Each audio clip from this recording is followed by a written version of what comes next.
Hey guys, how's it going? Beast here, bringing you 2 races today, and the new multiplayer hopper that they just added, which is the P-class hopper. So, I wouldn't have noticed it was there, but when I went to search for a race, if you hit the right bumper, it'll tab you all the way over. It'll skip, like however many 10 things to the right or whatever.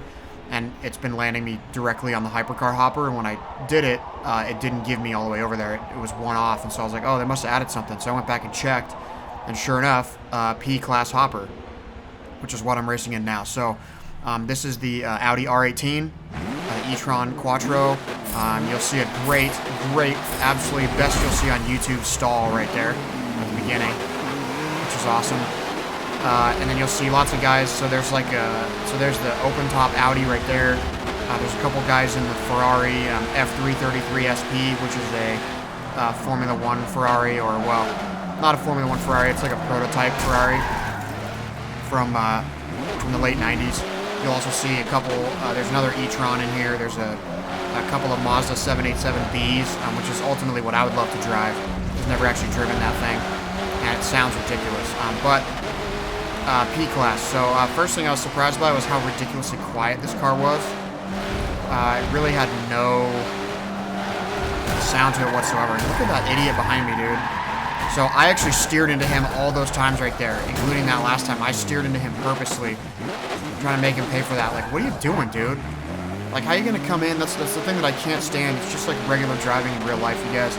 I don't know about where you guys are, but here in the United States, rear end, people get rear-ended all the time. And the reason for that is because people don't know how to drive, and they follow way too close, and they're not paying attention, and when the car in front of them starts to slow down, they're not looking. Or they're so close that when the car in front of them starts to slow down, they can't stop in time. And it happens on this game all the time. It happens just like it does in the real world. Every time someone comes into a corner, there's like 3 or 4 cars in front of them, and they come in full speed like they normally would. And it's just like, dude, you are such an idiot. Like, I just don't understand how people do that. And now it's going to cost me the race. Because as you see right now, I'm in 10th of 11th place. And solely due to that guy who just couldn't keep his hand off the gas. It's just really unfortunate. And of course, I've never driven this car in this game, so... And I'm not very familiar with this track, so it's just like a terrible situation. It's just like, dude, I mean, how are you going to have that little respect for another player, you know? You just can't. I mean, I get being aggressive, but you can't do that. You know, when there's cars in front of us, especially when there's a crash in front of us and he doesn't hit the brakes, he just gasses it and keeps going. Like, that's just so dumb. Especially if you're right on my bumper. I mean, come on, dude, get a clue. It's probably why I'm going to pass you here in like a lap. So, this is on, this is Mugello. And this, like I said, Audi R18 Quattron, the Quattro, e-tron Quattro, I should say.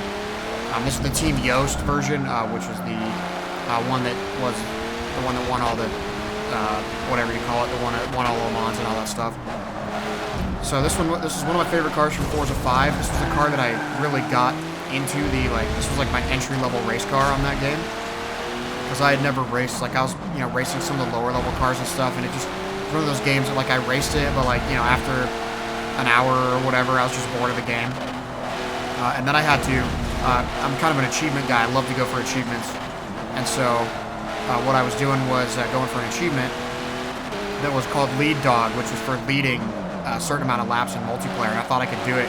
And I got in there and started playing multiplayer and realized how terrible I was and that I was probably never going to be able to do it without some, well, not never, but I was probably not going to be able to do it without some serious practice. And so I just started messing around with cars. I was in the R class for a while, and in a few of those different cars. I loved the Hennessy Venom, which was a really sick car, but it wasn't doing that well. And so eventually I just made the jump to this. I don't remember if I raced it in some sort of event or something, or maybe it was when I watched the documentary, because I watched a cool documentary about Team Audi and all that stuff. And so I ended up settling on this car, and then I ended up driving this car for like 20 hours worth of gameplay, which is, for me at that time, that was like a couple weeks, like 2-3 weeks worth of time, because that's in race time, so it was really probably like, 40 hours of actual gameplay, or maybe 30 hours of actual gameplay. Anyway, this was a car that started it all for me, so this was the car that started me on the track that I'm on now, the competitive track where, I like to compete for the win. I don't want to just come in here and race and just screw around, and I was so mad with myself right there. Oh, I was furious with myself. Come in and have all that stuff, But, you know, to catch all the way up to those guys and then to have that happen. But one of the issues I was having with this car was the sound was really... I've had this issue with this car in the past because it's so low RPM. It's really hard to tell when to shift because it doesn't sound like the engine's at load. So, you know, I'm someone who, you know, really relies on sound a lot when I play games. Especially a game like this, I rely on the sound, you know, exclusively to know when to shift. And so it usually takes me a lap or two of not shifting very efficiently until I kind of recognize the sounds and I'm able to do it. And for this one, I just couldn't. Look at that, man. He's such an idiot, dude. And it just takes me a lap or two or three, whatever, to sort of get the efficiency down on the shifting. But with this car, it's so quiet. It's really hard to tell when to shift. So I just missed a couple shifts. I'm not downshifting quite right because it just, like, I can't tell how far to go down because I don't know what gear I'm in. I mean, I don't know. It's interesting. And of course, I'm sure that this car has such a low RPM because of the fuel efficiency thing. You know, if you're talking about racing Le Mans, you don't want to be going in for pit stops all the time using like a V12 or something, you know. So they want to keep the RPMs real low, keep the fuel consumption real low. But it's a little hard for me to tell when to shift. So yeah, I mean, this was a fun race. This car was fun. I actually had a race that I did before this. Actually, you know what? I take that back. That's not true. I sat in the lobby before this, and I was checking out all the cars, and one of the things that I have a gripe with this game, I'll get into it in 1 second, but I didn't have any cars, or I thought I didn't have any cars to be able to compete in here, so I ended up using this car, ended up renting it, which means I don't get any XP or any, I don't get any XP, I don't get any money, I don't get anything like that. So that was one thing, and so here's the gripe that I have. So when you come into a lobby, it's extremely veiled and not easy at all to see what type of cars are eligible for the lobby that you're in. So if you pop into a lobby, and like I said, I didn't even know they added this, so I've never raced in here before. I don't have any P-Class cars, I don't think. So I go in here, and I'm sitting at the lobby screen, and I go to buy car, or I go to my cars, and it says, you know, and I scroll through all my different guys, and there's nothing. There's like a few cars that barely touch into the 9s. There's like a Ferrari that if I fully upgraded would be like a 905, which is not going to be competitive, considering this car is 992, I think. So that's not going to work. So I scroll through all the cars, and there's nothing in there. And I'm like, all right, well, I guess I'll buy a car then. So I go to buy a car, and it only shows me a couple of cars, like a couple of recommended cars. And it's very confusing. And so I was like, well, this is weird. Like, I don't even see anything that I would drive or that I would like to drive. And I was like, what happened to all the... Because, you know, there's 750 cars. That's all they talked about when this game was coming out. 750 cars, blah, this and that, 750 cars. Oh, yeah, this, 750 cars. And, oh, yeah, don't forget there's 750 cars. And then next thing you're going to be like, did you guys know there's 750 cars in this game? It's like, okay, we get it. So what happened to all that?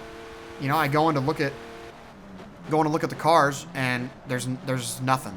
There's no cars to drive. So after this race, I realized, okay, I probably have another car in my garage. So I go back and I scroll through the cars again, and I see that I have this Porsche 962C that I drove on the Nürburgring, which is an epic car, and I see that I have that, and I go, okay, this was a 985 car. Why did this not show up? So it's very weird how it shows you the cars in the pre-race screen. It's very, very hard to see what's eligible to race in here and what's not, and so I was really upset. And there's another great stall that ends up causing an accident. And this guy, I don't know what this guy was doing. This guy was right in front of me in this Audi, and he is really bad. I don't know, like, look how much I caught up to him several times now. That was, it hit me from behind.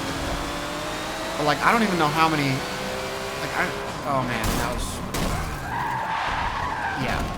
Again, as I just stated in the previous race, when you come into a corner and you're on someone's bumper, you can't brake at the same time they do because you're further back. So you're going to hit them. Makes no sense. I don't know what that guy was doing. That was real bad. So I don't know. And that guy's in the Radical RXC, which is also a car I own, I believe. Oh, maybe I don't own that one, actually.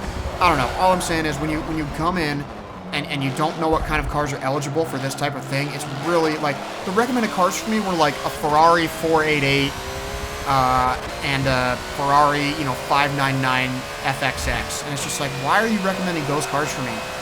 Like, there's a LaFerrari you could drive in here, I'm sure. You could drive a Koenigsegg 1-to-1 in here. Like, any of these race cars, like, there's just some... I don't get it, man. I really don't. And it's been a problem for me in multiple classes, and I've had that issue multiple times because there's this homologation thing, which really just makes it not very clear at all what kind of cars you can and can't use in a specific class, and it's very unclear.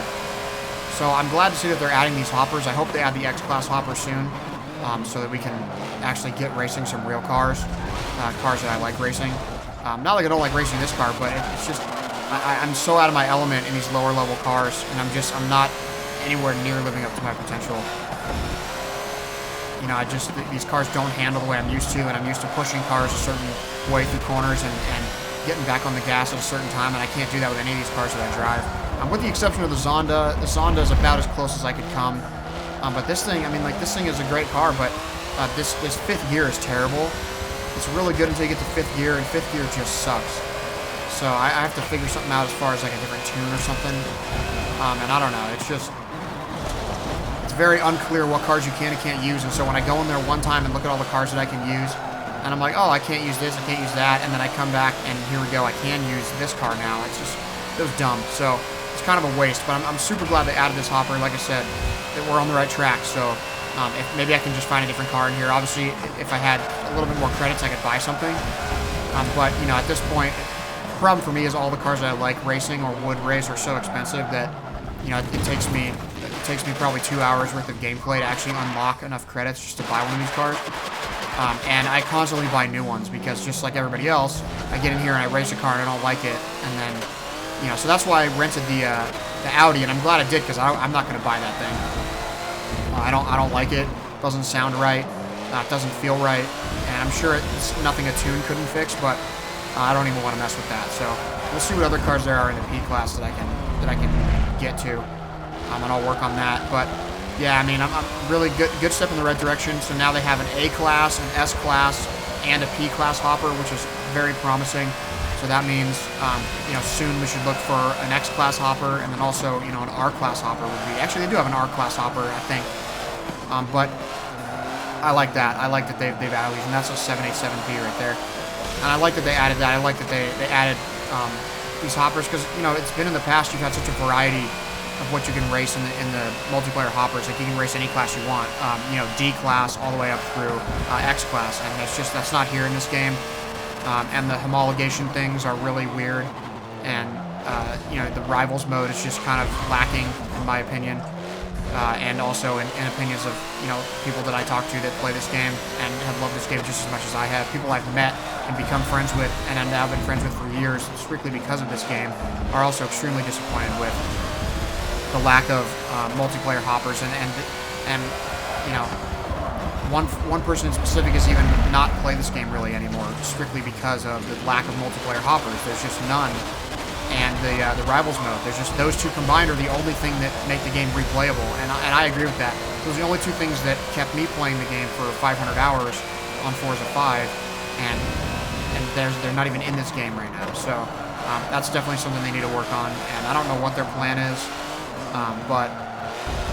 See, I got that turned so much better that time, but this car just has some weird handling characteristics. It just doesn't handle the way I thought it would. And I don't know if it was a homologation thing or if it was just the fact that it was a different, like, rating, because I don't think I added any upgrades to it. I'm not sure if I did, but it handles very differently than what I drove on the Nürburgring.